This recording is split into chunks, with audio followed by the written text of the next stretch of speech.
Hello everyone, welcome back. So, DE has done a lot of things that have made summons and also pets really strong. That includes, of course, the rework for Caliban as well as the pet rework that came out not too long ago, but I never really talked about them, so here we are. We're here with Caliban and Morrigan in the, what is this, the well, I can't remember what it's called, but we're basically in the simulacrum for this.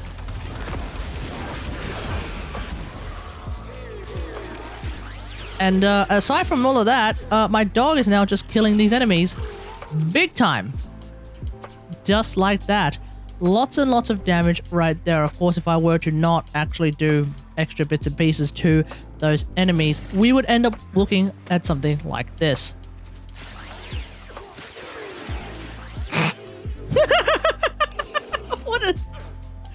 What is happening, hey? Yeah, was that a one-shot? I think that was a one-shot.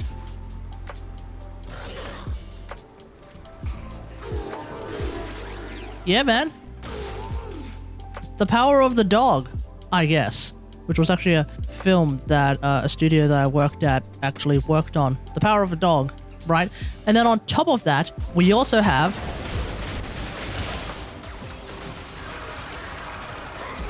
the Ortholists.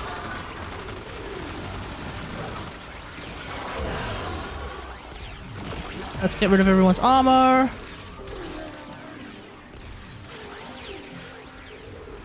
And you can still see that, like, yeah, my dogs are doing a lot of damage and killing everything, but, like, the Ortholists are also able to just pop heads as well, so that's really cool. The Ortholist is kind of my favorite at the present moment in terms of Caliban's summons. I'm not entirely sure that what the dealio is with the, what do you call it, the summer list. But at least the Conculists are really cool because they have the extra laser shenanigans, which, you know, is flashy. We do kind of like that. We do recognize flashy shenanigans all the time.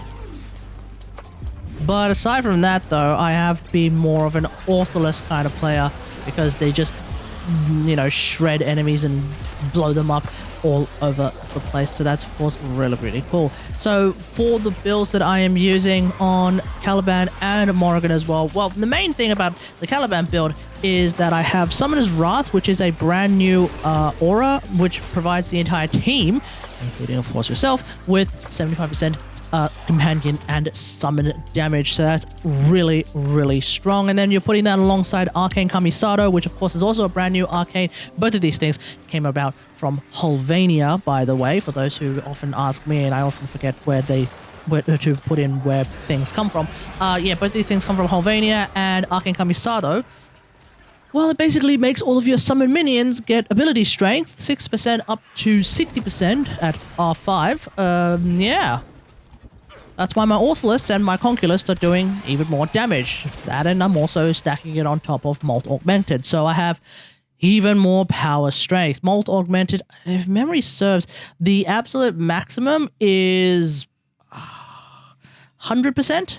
Thereabouts? Is it 100% ability strength? I'm trying to do the math off the top of my head. It's not exactly happening at the present moment. I have also opted to swap in Coil Horizon because I don't like Caliban's first ability even now.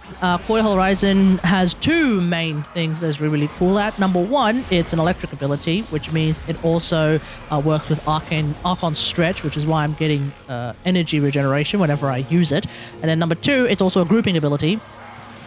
We do love ourselves some grouping abilities, and Caliban doesn't really have one, as far as I can tell. So yeah, that's kind of a thing right there. And then, of course, when it comes to Morrigan herself, we do have two builds to have a look at. So the actual build for Morrigan herself, it's actually, I don't know if this is necessarily like a really straightforward build for a Kubrow these days, but yeah, like I'm able to do just so much damage with a build like this, as well as Duplex Bond and Tenacious Bond being like probably my favorite bonds to use, because I just like the idea of having double the doggo, or triple the doggo, or actually it says 3 clones, so I guess quadruple the doggo.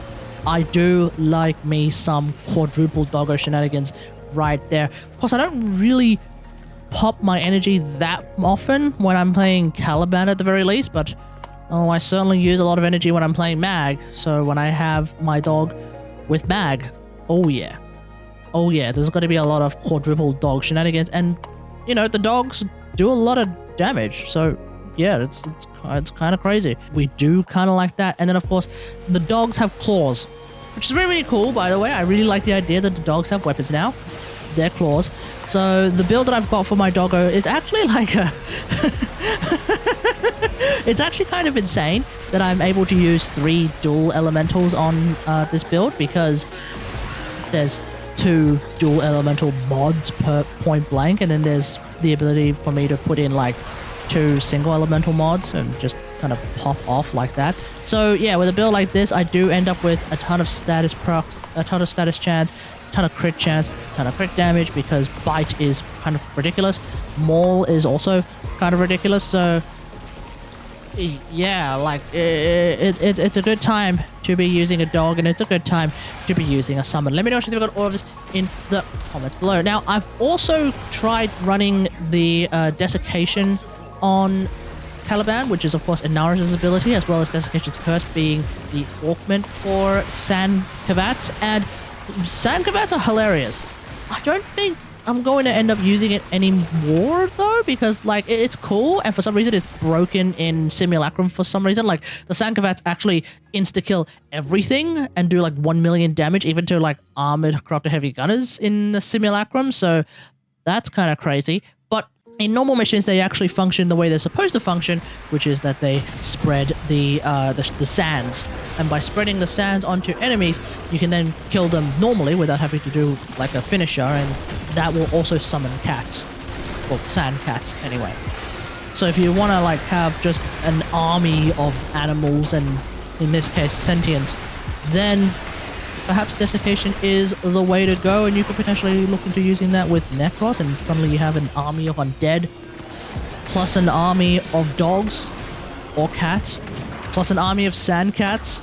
If that's entirely what you want to do, just flood the map with your own units, and suddenly stop playing a third-person shooter and start playing a real-time strategy game, I guess. Let me know if that's what you want to do in the comments. Otherwise, hope you guys enjoyed. If you like this video, hit that like and subscribe for more WarFrame content, and until next time, I will see you guys later. Thanks for watching.